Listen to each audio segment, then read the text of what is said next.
Hi, in this lecture, we're going to continue our discussion regarding diversity. So, most specifically, we're going to talk about culturally responsive teaching. So, what do you need to know about culturally responsive teaching, or in other words, they just call it as CRT?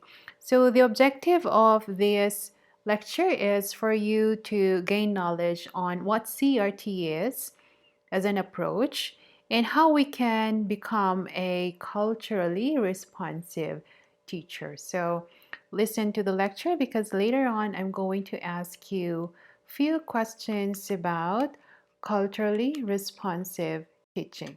Okay, so CRT is actually a very common approach being used these days in our education system. And as you know, our brains are actually wired to make connections. Now, it is actually easier for our brains to learn and store information when we think, okay, and when we know that we have a hook to hang it on. So, the hook is actually kind of like a background knowledge.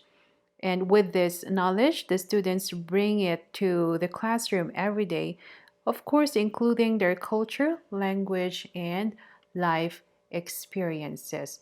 So, based on research, CRT is a research based approach that makes meaningful connections between what students learn at school and their culture, languages, and life experiences. In addition to that, CRT also is um, CRT also, as what we have discussed earlier, is the connections that help students access rigorous curriculum to develop higher level academic skills and see the relevance between what they learn at school and of course when it comes to the lives of these learners. Now, why is it that culturally responsive teaching is important these days?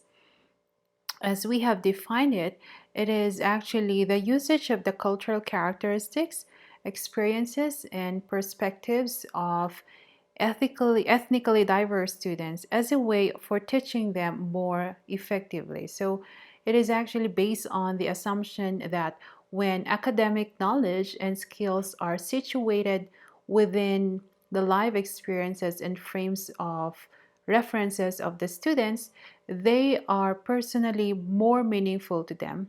Thus, it has a actually an appeal, and as a result, they have higher interest in learning.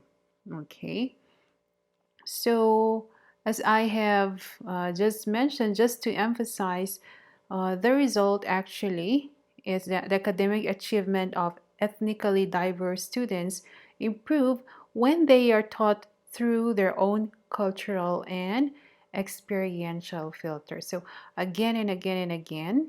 So you can see that one, the more they are with ethnically diverse students, the more that they can actually learn something.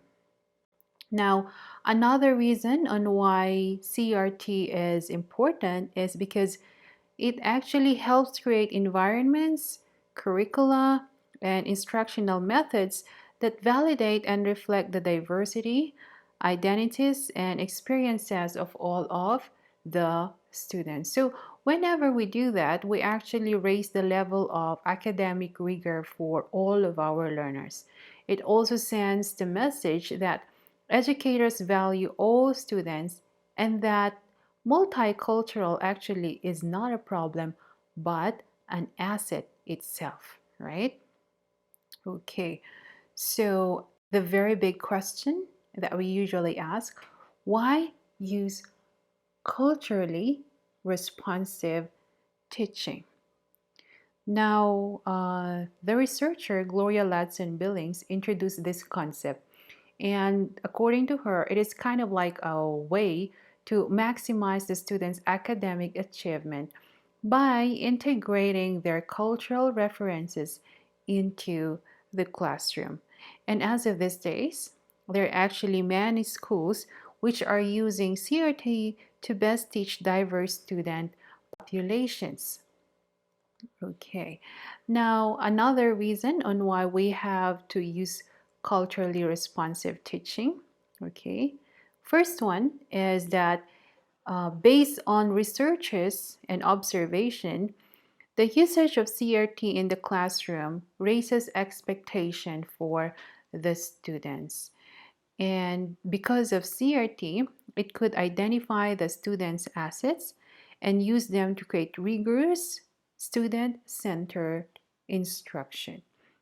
So, what it's trying to say is that the CRT moves schools away from approaching instruction with a deficit mindset. And when we say deficit mindset, it would focus on what a student cannot do. However, for CRT, it is especially important for students from underserved groups whose skills are often underestimated. So that's actually one of the reasons why CRT is actually very useful for us educators. Another reason is that it actually helps the students feel valued and empowered. With CRT, the students tie their learning to their cultures, their experiences, interests, and the issues that impact actually their lives. So when students see themselves represented in the curriculum, of course, they feel like they belong, right? They're more likely to develop the trust it takes to build a relationship with a teacher. Okay. Another reason on why CRT should be used is that it builds cultural competence, right? CRT gives students a chance to learn from an inclusive curriculum because it helps both the teacher and the learner understand the different perspectives and appreciate each other's strengths and build empathy with their former classmates. In addition to that, it can actually also help them reflect on their own identity and experiences, which actually can impact their attitude and the teaching and learning process. Another reason, the fourth one, is that CRT, frankly speaking, works well with UDL. Have you ever heard about UDL? We're going to have a separate lecture about UDL or Universal Design for Learning.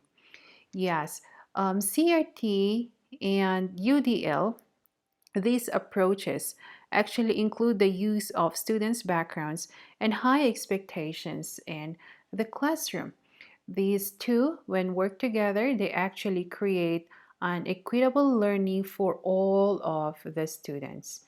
So, both of these approaches actually create instruction that engage students with student needs in their minds.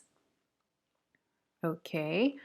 Another reason on why CRT is important is because it supports social emotional learning, or in other words, they actually call this one as SEL. For CRT, it actually helps the learners to it actually helps the educators to get to know more their learners. And with this one, when you plan a social emotional learning lesson, you can actually use that kind of background knowledge to make sure that your lessons value, of course, your students.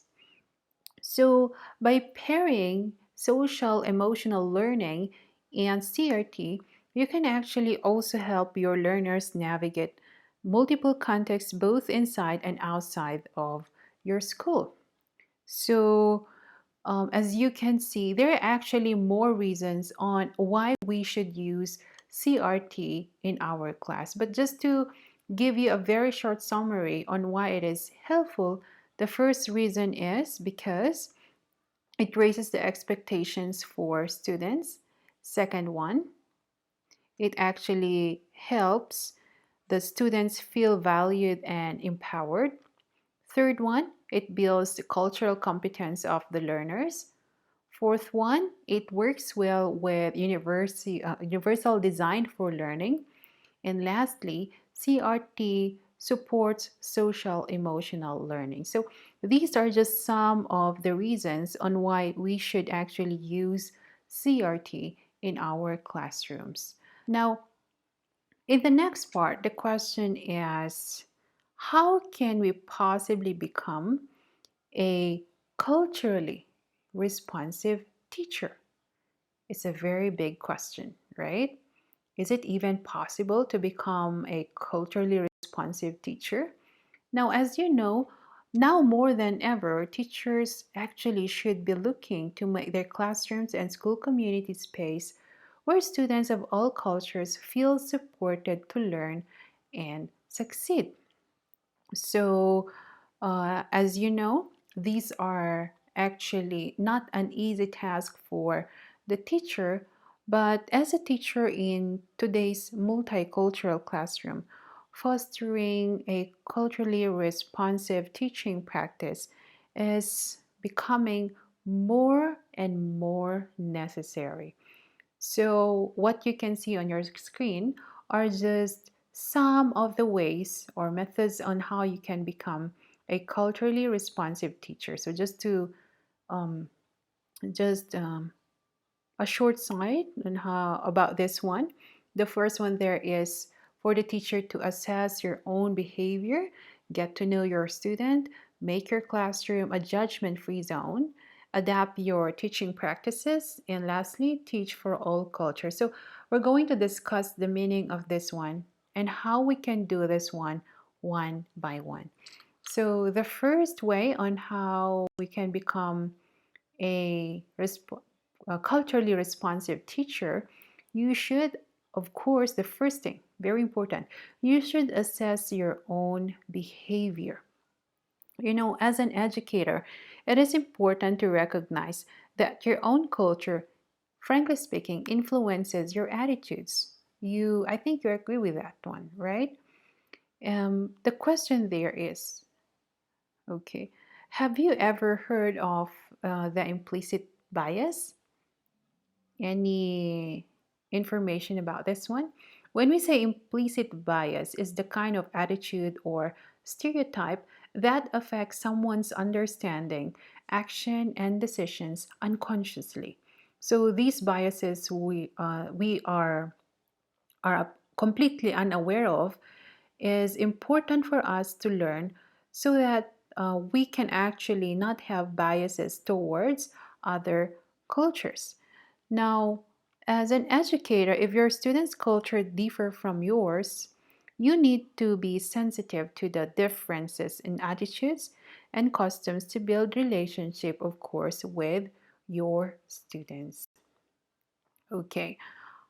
Another way on how we can become a culturally responsive teacher is to get to know your students. Now, um, as an educator, again, future educator, we must be proactive when it comes to learning about the different cultural backgrounds of your students. So, what should we do? We should actually do our own research, either interview them, either online or by means of just talking to your colleagues, right? Sometimes the students feel at unease if you ask about them in front of their classmates. So it's actually much better if you do the research on your own. And as you know, as a teacher, you cannot actually, it's actually difficult to create a culturally responsive classroom if you yourself do not even take the time to get to know your students as individuals. So be sure to know as an educator, be sure to know that you should show a genuine interest in each student's understanding, of course, of their general well-being. Now, if you want to create a culturally responsive classroom, you must create an environment in which all of your students feel comfortable and ready to learn, right? Okay. Another way on how you can become a culturally responsive teacher is by means of making your classroom a judgment free zone. I agree with this one. Students must be able to look at situations regarding culture with an unbiased opinion and be comfortable asking questions to further their understanding. Secondly, we educators must encourage our students to ask questions if possible, make critical thinking the norm, and teach your students to value each other's differences.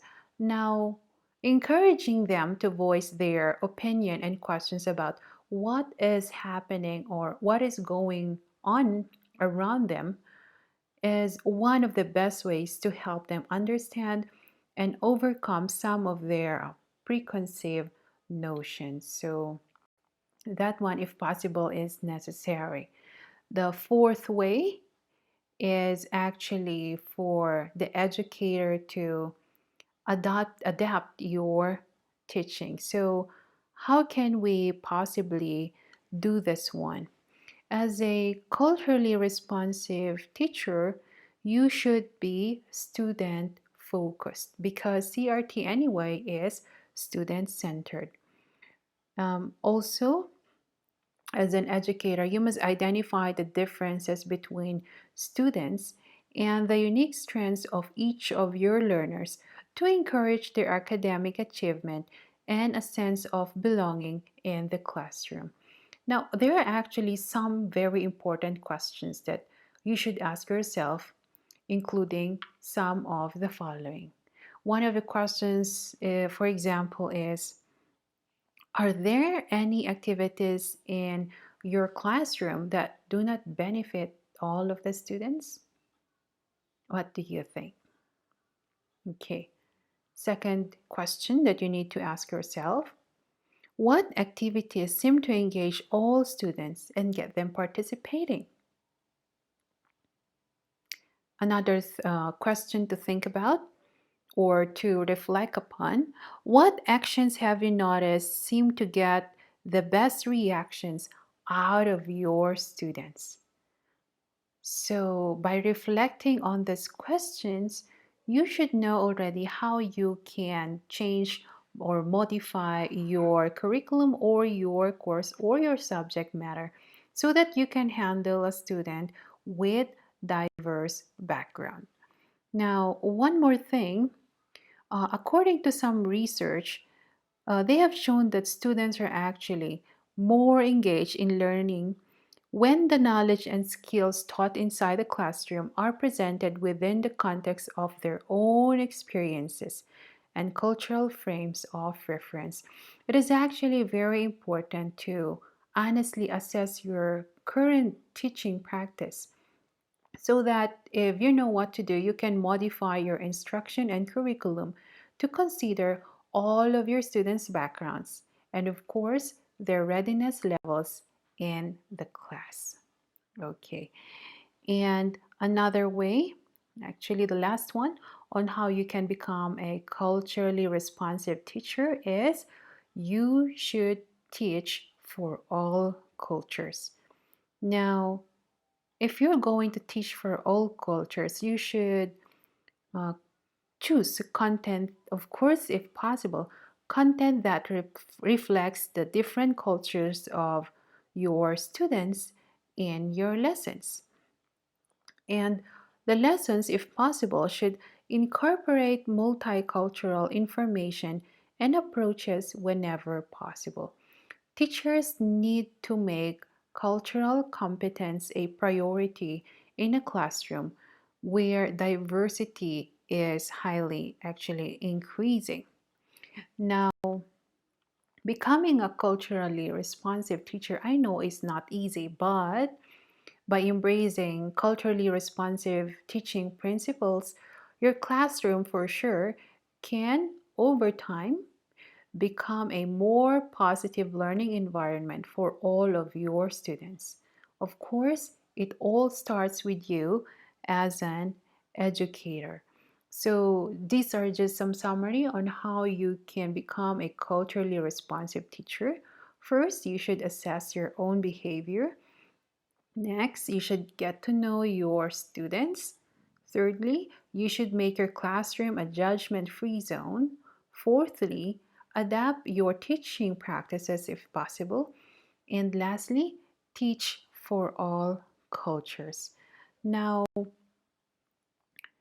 to sum up what we have been talking about cultural responsive teaching, as a future educator, and let us say sooner or later you can become a culturally responsive teacher, one must look for ways to help all of the students connect, engage, and feel comfortable in the classroom. And when this kind of secret is revealed, that your classroom is welcoming, inclusive, and respectful of cultures, for sure, everyone will want to be in that class. So it is kind of like a very wonderful opportunity when we as educators celebrate and appreciate a diverse community of competent learners, isn't it? So, in this lecture, I hope you clearly understood what culturally responsive teaching is and the methods on how you can become a culturally responsive teacher. Thank you.